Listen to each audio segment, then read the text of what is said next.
Okay, when you're ready to do your in-vehicle inspection, your wheels will already be chocked.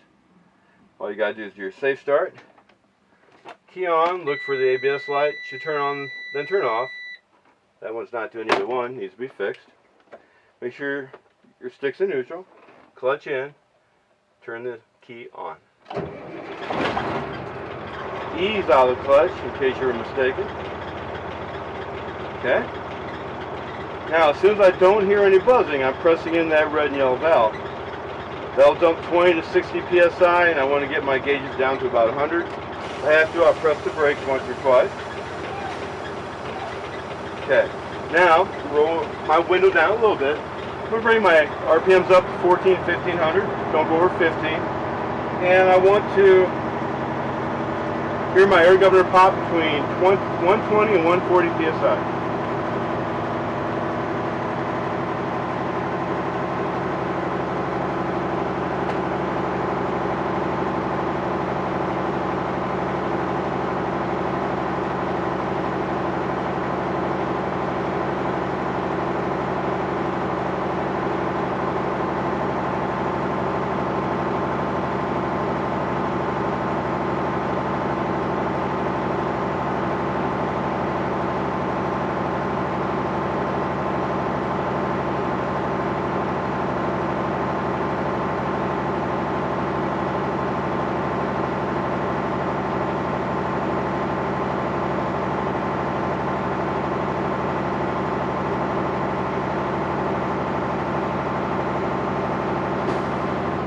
Okay, that was my air governor. Both gauges are between 120 and 140 psi. I'm going to double check that I pressed these in. I did. They're even with the dashboard, that way I can tell later when it pops. Now I want to secure the vehicle for the air brake test. So you don't have to, but it's safer to put in first gear, so I'm going to do that. Turn it off, take the key out of the ignition, come out of your clutch, key back in, on position, don't start it. Look for that ABS light again. It's not turning on. It should turn on, then turn off. It needs to be fixed. Now I'm going to do the hold, buzz, pop. And I have to tell them what I'm going to do it, and tell them what happens. So I'm going to press this foot brake all the way to the floor. I'm going to wait for my needles to stop falling. I'm going to ask them to start my time. 1 minute, and I can't lose more than 4 psi. Press. Needle stop falling. Please start my time. Now we'll wait 1 minute. As long as we don't lose more than 4 psi, it will pass.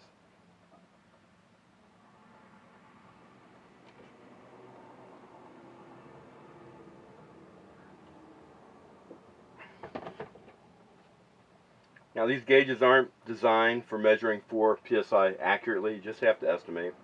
I have a 50-100, so it's obviously 25 psi between the dashes. So I have to estimate 1/5 would be too much.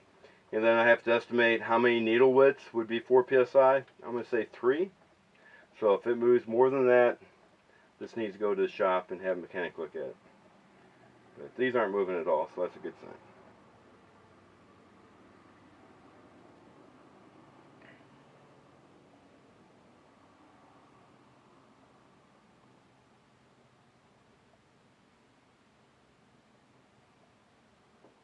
Yep, that didn't move at all. That's the end of my minute. Hold, buzz, pop. Now I'm going to do the buzzer and light check. They need to come on at or above 55 psi. Nice firm presses, get that air moving. Here's my light. I can hear the buzzer. We are above 55 psi passed. Hold, buzz, pop. Red and yellow valve pop between 20 and 45 psi. Firm presses, get that air moving. Just stare at the yellow valve.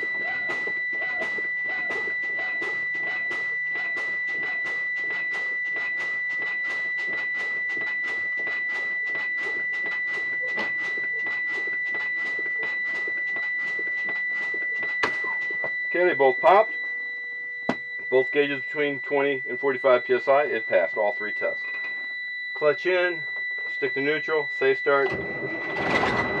Ease out clutch, make sure you're not wrong. Okay. Now would be a good time to remove the wheel chocks.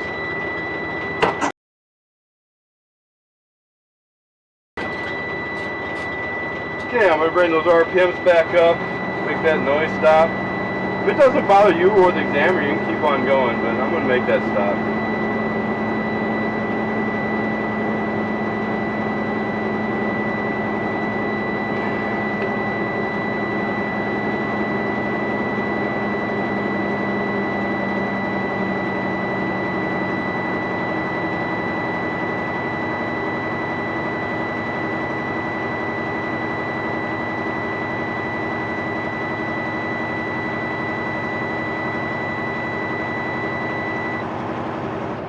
Okay, the buzzing has stopped. Now I'll continue my in-vehicle inspection. I like to go outside in, top, bottom, left to right. So I'm going to start with all 6 of my mirrors. Make sure they're clean and adjusted to me. Check my glass on all 3 sides. It's clean, it's not cracked or broken. There's no obstructions in my view. I'm going to check my windshield wipers. They should go back and forth, full contact with the glass. The blades and the arms should be intact, not cracked or broken. The blade's not torn. Check your fluid. It should completely cover the viewing area on both sides.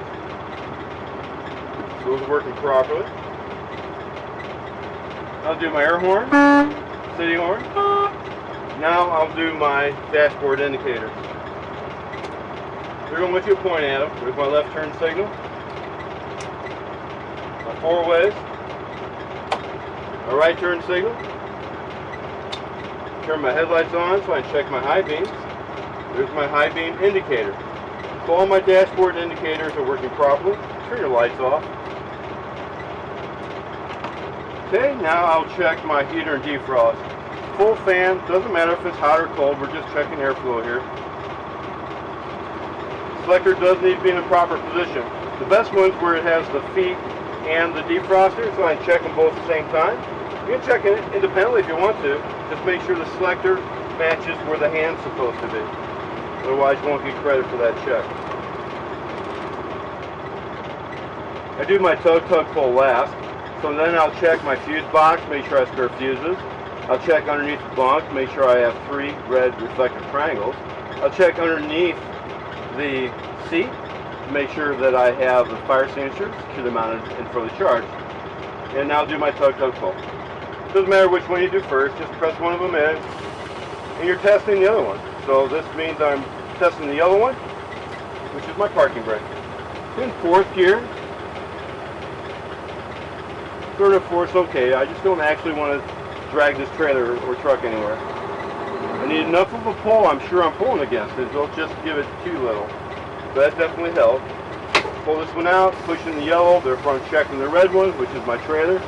Again, ease out of this clutch. And I can feel that. So both the spring brakes are working properly. Press these both in now. I'm going to go 5 miles an hour. I'm going to stop smoothly and make sure the wheel doesn't pull left or right when I stop. Ease out your clutch. Make sure you get to 5 miles an hour. Push in your clutch. Smoothly stop. No pull left or right, so that works just fine. Set the brakes. Your stick in neutral. Ease out of the clutch in case you're mistaken. That should be the end of your in-vehicle inspection. We give you a checklist. Go ahead and make sure you didn't forget something. If you did forget something, all you got to do is that. It's just that simple. So that's all there's to it. I'll turn the key off, and then we'll get out and we'll finish the exterior vehicle inspection.